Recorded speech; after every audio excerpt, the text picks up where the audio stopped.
Ang dami nating sana. Tulad ng sana hindi na lang ako ang nauna.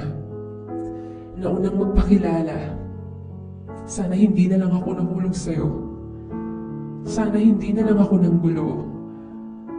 Ngunit sana din sinabi mo. Sinabi mo agad nang hindi na nagkaganito. Parehas na ang buhay natin ay nagulo.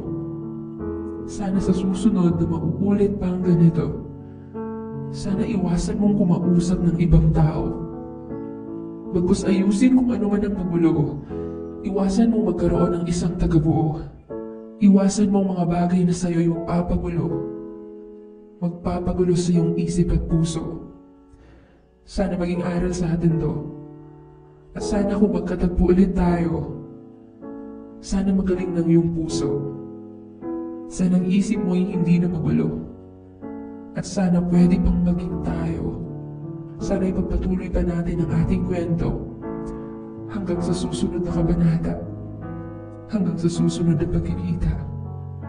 Nandito lang ako para sa'yo.